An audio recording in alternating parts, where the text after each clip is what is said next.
მე მანამდე მაყურებელს საინტერესო რეკომენდაციების შესახებ უნდა გავუზიარო, მით უმეტეს შეიძლება ითქვას, რომ ყველა ადამიანს, ვინც სამზარეულოში ფუსფუსებს, აქვს თავისი პატარა წესები, ერთგვარი, და ჩვენმა ჟურნალისტმა მარიშკა მამაგეიშვილმა 8 ყველაზე საინტერესო და საჭირო ხრიკი მოგვიმზადა დღეისთვის, რომელიც სამზარეულოში აუცილებლად გამოგვადგება. მე დარწმუნებული ვარ და მოდი ვნახოთ ეს ხრიკები და შემდეგ ლიკუნა მაინტერესებს შენი აზრი მასთან დაკავშირებით. დღეს გაგიზიარებთ ხრიკებს, რომლებიც სამზარეულოში მუშაობას მარტივსა და სასიამოვნოს გახდის. შეიძლება ამ რჩევების ნაწილი თქვენთვის უკვე ნაცნობია, თუმცა თქვენი გამოცდილებაც გაგვიზიარეთ, ხოლო ვისაც პირველად გესმით, თუ ცდით მსგავს ხრიკებს, მოგწერეთ, რა შედეგი მიიღეთ. ახლა კი გადავიდეთ ხრიკებზე.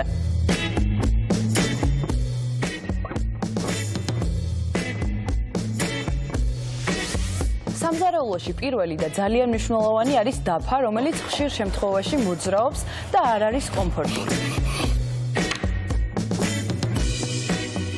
მარტივი გამოსავალია თუ დაფის ქვემოდან დავაფენთ ან სველ კილოს, ან სველ ხელსახოტს. ამ შემთხვევაში დაფა აღარ იმოძრავებს და დაჭრის პროცესიც უფრო გამარტივდება. ბოსტნეულის სათლელი ბევრი ადამიანის სამზარეულოშია, მაგრამ მისი ფუნქცია მხოლოდ ხილის ან ბოსტნეულის გათვლა არ არის. თუ გიფიქრიათ, რომ სათლელი შეგიძლიათ ბოსტნეულის, მაგალითად კიტრის, ან თუნდაც ყველის ნაირსახეობის მარტივად და წვრილად დასაჭრელად გამოიყენოთ.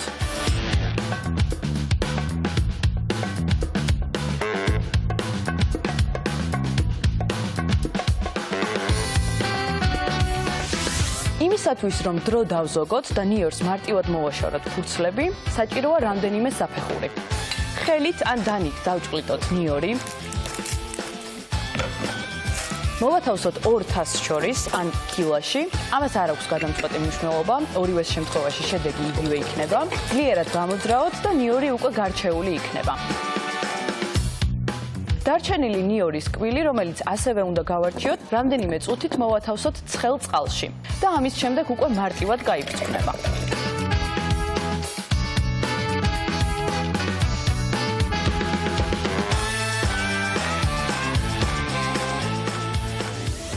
ყველაზე ხშირად გამოყენებადი პროდუქტი სამზარეულოში ხახვია, რომლის დაჭრის დროსაც ყველა ადამიანს ერთი პრობლემა აწუხებს – ცრემლები.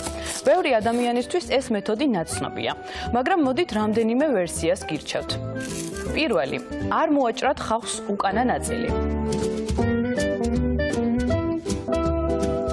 მეორე, მოათავსოთ ხახვი 10 წუთის განმავლობაში წყალში და მხოლოდ ამის შემდეგ დაჭერით.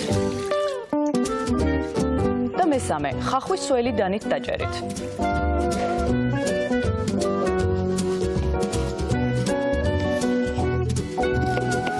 თქვენ რომელ ვარიანტს ანიჭებთ უპირატესობას, მოგწერეთ შუა დღის გვერდზე. ავოკადოს დამწიფებისთვის არსებობს ბევრი მითი. მაგალითისთვის, ვაშლთან და ბანანთან ერთად მოთავსება და რამდენიმე დღე ასე შენახვა. თუმცა რეალურად საჭიროა ავოკადო უბრალოდ მოვათავსოთ ბნელ ადგილას, მაგალითად კარადაში, სადაც სინათლე ვერ შეაღწევს. დაახლოებით 1 დღეში ავოკადო დამწიფებული დაგხვდებათ. ავოკადოს გამოყენების შემდეგ შეიძლება ნახევარი გამოუყენებელი დაგრჩეთ და იმისათვის, რომ არ გაშავდეს და არ გაფუჭდეს, მოასხით ლიმონის წვენი, გადაახვიეთ საკვების შესაფუთი პარკი და მხოლოდ ამის შემდეგ შეინახეთ მასივარში. თუ გაჭრილი ლიმონი გამოუყენებელი მოგჩათ და სავარაუდოა, რომ ის მალე გაფუჭდება, დაჭერით პატარ-პატარა ნაჭრებად, მოათავსეთ საკვების შესაფუთი პარკში და შეინახეთ საყინულეში. ამის შემდეგ ლიმონი არ გაფუჭდება და ნებისმიერ დროს ცხელ თუ ცივ წყალში შენარჩუნებული გემოთი შეძლებთ გამოყენებას. როგორ გავარჩიოთ მოხარშული კვერცხი მარტივად? მოხარშვის შემდეგ აუცილებელია გადავღვაროთ ცხელი წყალი, შემდეგ გავაჩეროთ ცივ წყალში 2 წუთის განმავლობაში და როდესაც დრო გავა, გადაღვარეთ წყალი, მაგრამ ძალიან ცოტა ოდენობით მაინც დატოვეთ. და ამის შემდეგ ამოძრავეთ ქვაბი. ცოტა ოდენ წყალში უკეთესად მოშორდება ნაჭუჭი.